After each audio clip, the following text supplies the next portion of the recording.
A luz no final do túnel marca o início de uma cultura rica e deslumbrante, originária de um povo que trouxe mais cor e perfume para a humanidade. Prepare-se para uma jornada fascinante no mundo das lendas ciganas, onde a magia e o mistério se entrelaçam. Hoje desvendaremos segredos guardados por séculos. E não pisque os olhos, pois esta é uma história que vai te fascinar. Olá amigos, sejam bem-vindos ao canal Embaixada Cigana, local onde a cultura bate forte em nossos corações. Eu sou Nicolas Manusci e hoje vamos falar sobre a lenda Manusci da origem dos ciganos. Reza a lenda que há muito, mas muito tempo atrás, nós éramos um único povo. Os ciganos representavam um único povo e vivíamos dentro da terra. Dentro da terra.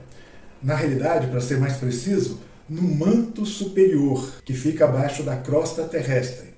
E vivendo lá, é óbvio que a gente não conhecia a luz do sol, certo? Porque dentro da terra, a única luz que conhecíamos era a luz do fogo, primeiro elemento. E vivendo lá, nós não conhecíamos também o que?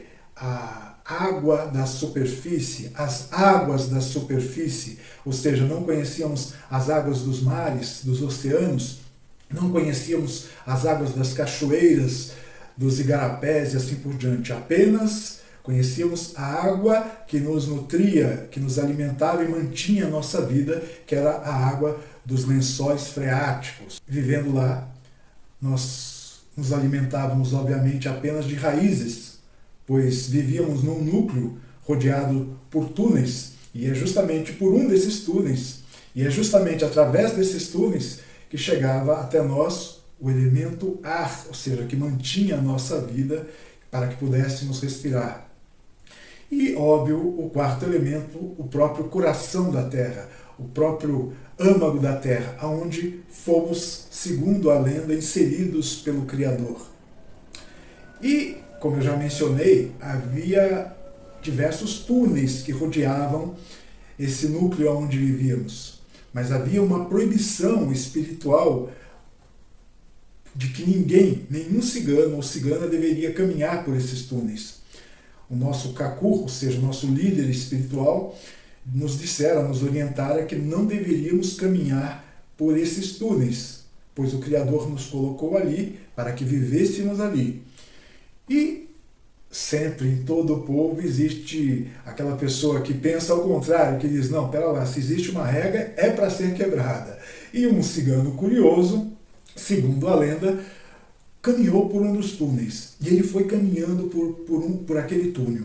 E na medida em que ele caminhava, quanto mais ele caminhava, ele via aquela luzinha diferente da luz do fogo lá no final do túnel. Talvez daí venha aquela expressão, a luz no fim do túnel. Não sabemos, não temos como provar, mas isso é o que consta na lenda da origem. E ele foi caminhando, caminhando, caminhando. Quando ele chega no final do túnel, ele se depara com o quê? Com a superfície. E aquela luz no final do túnel nada mais era do que a própria luz do sol.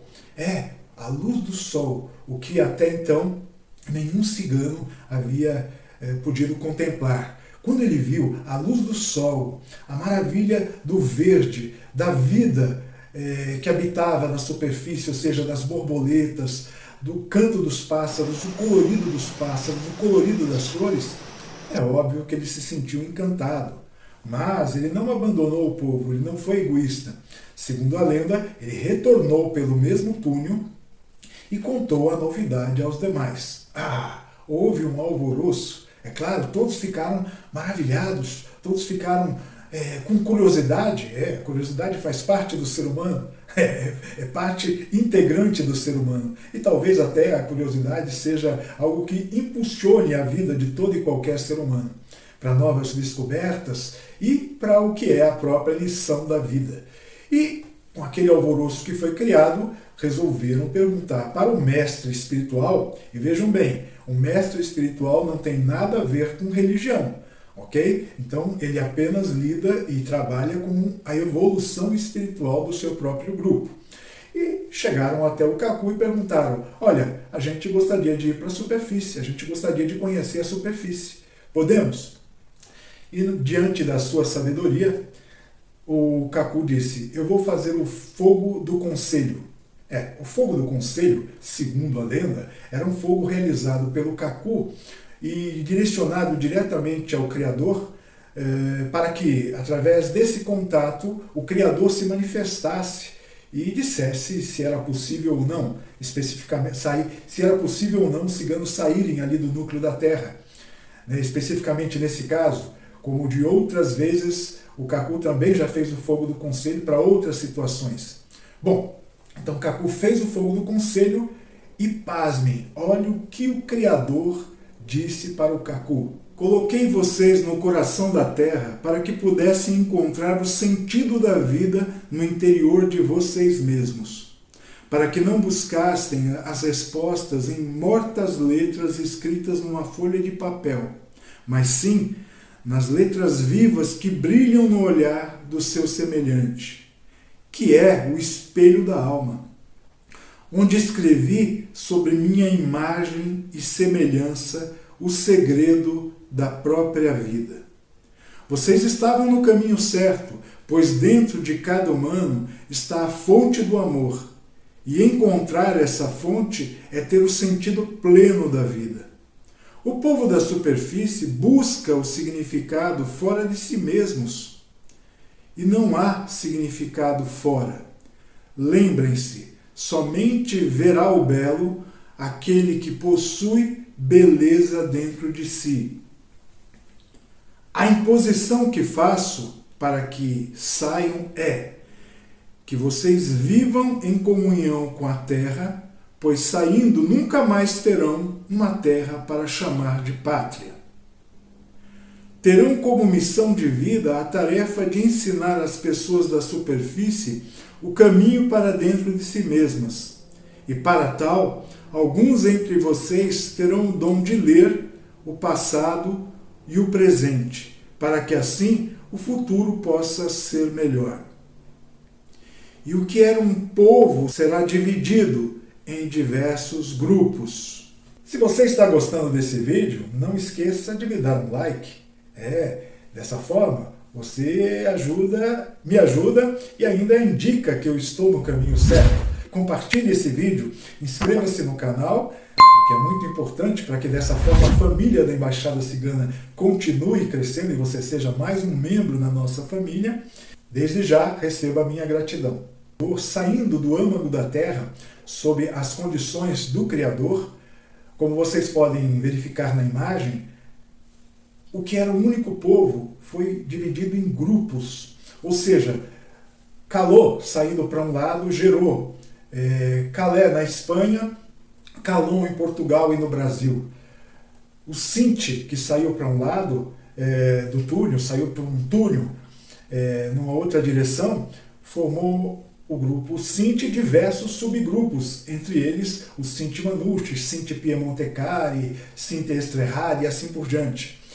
E o grupo Rom, também, que tem muitos subgrupos, saiu por um dos túneis e formou diversos outros subgrupos, como no caso aí da imagem, o Calderache, o Machuaia, mas também teria Moldovano, o Ursari e diversos outros. Então, vejam que a lenda Manusci da origem dos ciganos nos relata de que forma que surgiram os grupos ciganos, atualmente reconhecidos como 3 grandes grupos ciganos, ou seja, o grupo Rom, o grupo Calon e o grupo Sinti, sendo que desses 3 grupos, o único que não tem subgrupos é o grupo Calon. É um grande grupo que não tem subgrupos, apenas tem uma denominação diferente, no caso na Espanha é Calé, em Portugal Calon e no Brasil Calon. Então não há subgrupos nesse grupo. Já como eu mencionei, no grupo Rom e no grupo Sinti, diversos subgrupos. E essa foi a lenda da origem dos grupos ciganos.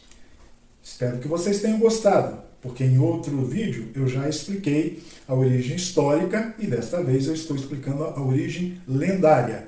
A importância de uma lenda não deve ser subestimada, porque como nós éramos até o século XX um povo apenas ágrafo, ou seja, de tradição oral, toda a nossa história e cultura era mantida justamente através das lendas. Então, as nossas lendas são um registro oral histórico. Então, se você gostou dessa lenda, né, de entender os significados que foram revelados nessa lenda, eu tenho certeza de que você vai amar o conteúdo deste livro, Entre a Fumaça das Fogueiras. Entre a Fumaça das Fogueiras. Este livro tem diversas lendas, diversos contos e mitos ciganos para que vocês conheçam um pouco da cultura a partir do que é revelado nas lendas. Tem toda uma explicação mágica para a origem, por exemplo, do violino e muito mais. Eu vou deixar na descrição do vídeo o link para que você possa adquirir este livro, tá ok? Entre a Fumaça das Fogueiras, Mitologia Cigana Revelada. Um abraço e até a próxima quarta.